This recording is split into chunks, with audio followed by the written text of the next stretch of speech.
ایک صورت ہے حطمہ، اس کے متعلق میں پہلے بھی سوال جواب کی مجالس میں کئی دفعہ روشنی ڈال چکا ہوں، خطبے میں بھی غالباً ذکر کیا تھا کہ یہ قطعی طور پر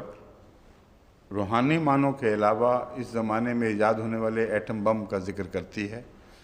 اور اصطلاحیں وہ استعمال کر رہی ہے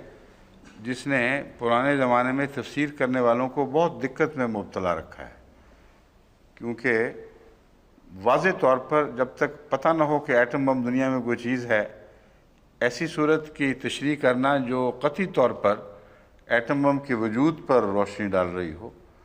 اور کھلے لفظوں میں ڈال رہی ہو، وہ تفسیر والوں کے لیے بڑی مشکل پڑ جاتی ہے کہ یہ کیا چیز ہے آخر۔ سب سے اہم نقطہ اس میں یہ ہے، پہلے تو عمومی تعارف کراؤں، ویل لکل ہمزۃ لمزۃ الذی جمع مالا وعددا یحسب ان مالہ اخلدا کلا لینبذن فی الحطمۃ وما ادراک ما الحطمہ۔ اس میں ایک فرد کا بھی ذکر چل سکتا ہے، اور قرآن کریم کا محاورہ جس طرح بتاتا ہے بعض قوموں کا ذکر بھی چل سکتا ہے ایک فرد کے حوالے سے۔ ہر وہ شخص جو یہ صفات رکھتا ہو،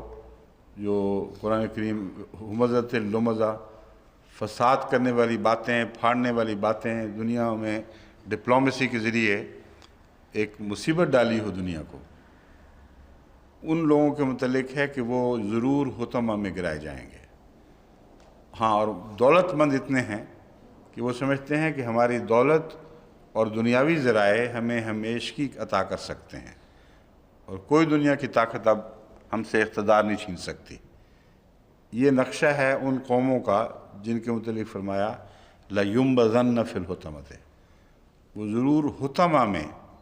ڈالے جائیں گے۔ اب حطم کا لفظی ترجمہ ایک تو لفظ ہے حطمہ سے، جس کا مطلب ہے کوٹ کر چورا چورا کر دینا اور ذرہ ذرہ کر دینا، اور ذرہ کی ہوئی چیز اس کوٹ کر جو باریک ترین ذرے بن جائیں ان کو حطمہ کہیں گے۔ چنانچہ لغت میں ملتا ہے کہ روشنی کی ایک بیم آ رہی ہو کہیں اس کمرے میں، اس میں معلق جو ہلکے ہلکے ذرے جو عام آنکھ سے دکھائی نہیں دیتے مگر روشنی سے ایک دم منور ہو کر نظر آنے لگ جاتے ہیں، وہ بھی حطمہ کی مثال ہے۔ مگر اصل اس کا ترجمہ ہے باریک ترین چھوٹے سے چھوٹا ذرہ جو کوٹ کوٹ کر بنایا جا سکتا ہے، اس ذرے میں ان کو ڈالا جائے گا۔ اب وہ ان قوموں کو ایک ذرے میں کیسے ڈالا جائے گا،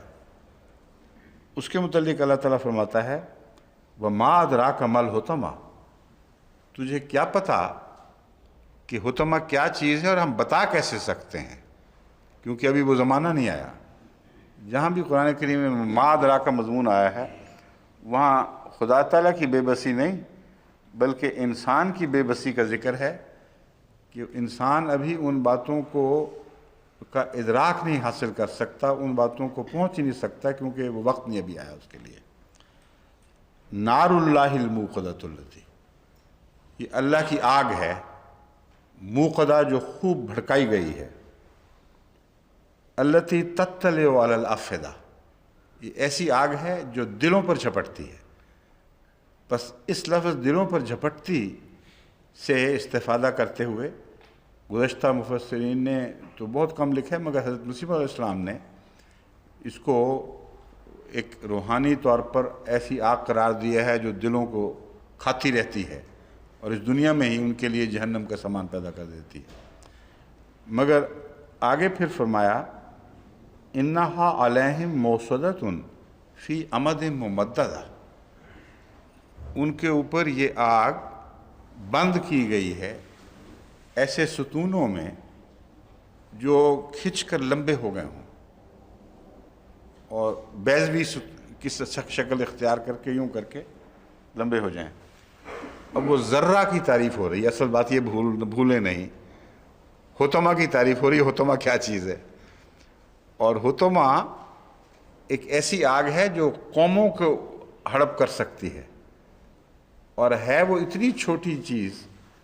کہ ایک ذرے میں قید ہے، لیکن پھٹنے سے پہلے وہ کھنچ کر لمبا ہوگا اور ستون کی شکل اختیار کر جائے گا تھوڑی دیر کے لیے۔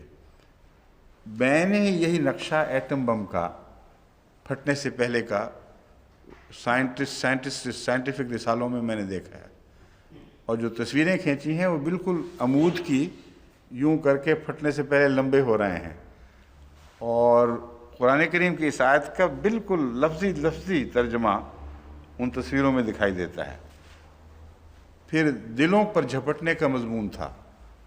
کہ ایک تو روحانی معنی ہے، وہ بالکل درست کہ روحانی معنی بھی قرآن کریم کے بہت بطون ہیں، اس کے بغیر تو پچھلا سارا زمانہ قرآن کی اس صورت کی برکتوں سے محروم رہ جاتا اگر کوئی روحانی پیغام نہ ہوتا تو، کیونکہ ابھی ایٹم کا زمانہ تو آیا نہیں تھا، وہ ما ادراکا کا دور تھا۔ اس کے متعلق جب میں نے تحقیق کی تو ایک ایسا سائنٹیفک رسالے میں ایسا مستند مضمون ملا جس کو لکھنے والے دنیا کے چوٹی کے علماء اور اس فن میں ساری دنیا میں مستند ہیں۔ ان میں تصویریں دیکھ کر انہوں نے یہ بات سمجھائی،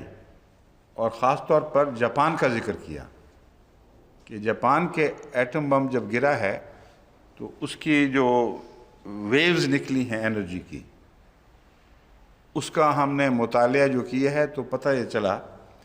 کہ گرمی کی آگ کی ویو، آگ پھٹی ایک دم، لیکن جو آگ کی ویو کا سفر کی رفتار تھی وہ ہلکی تھی، اور جو شاک ویوز تھیں ان کی رفتار تیز تھی، اس لیے لوگ جو مرے ہیں وہ شاک ویو کے دل پر اثر ہونے کی وجہ سے مرے ہیں۔ اب بتائیں یہ کیسا اعجاز ہے جس کی کوئی مثال دنیا میں نظر آتی ہے؟ 1400 سال پہلے جبکہ ایک ذرے میں آگ کے بند ہونے کا کوئی وہم و گمان بھی نہیں ہو سکتا، اس کو ایسے طریقے پہ پھر بیان کر دیا کہ وقت کا انسان چیلنج کر کے تمسخر بھی نہیں اڑا سکا۔ میں نے مفسرین کو دیکھا تو خاموش ہیں اس بات پر۔ یہ جو صورت ہے اس پہ زیادہ سے زیادہ یہ کہتے ہیں کہ جہنم میں ستون ہوں گے کچھ، ان ستونوں میں آگ بند کرنے کا کیا مطلب؟ ستون تو مان لیے ہال ہے، ستون ہے، مگر ان ستونوں میں آگ بند کرنے کا کیا ذکر ہوا؟ اور پھر اس کو حطامہ کیوں کہا جا رہا ہے؟ اس کی کوئی تشریح کہیں نہیں ملتی۔ تو یا تو مفسرین خاموش ہو کے گزر گئے ہیں، یا ایک آئندہ جہنم کے تصور میں اپنے دل کو مطمئن کر رہے ہیں کہ اس دنیا میں تو ناقابل فہم ہے،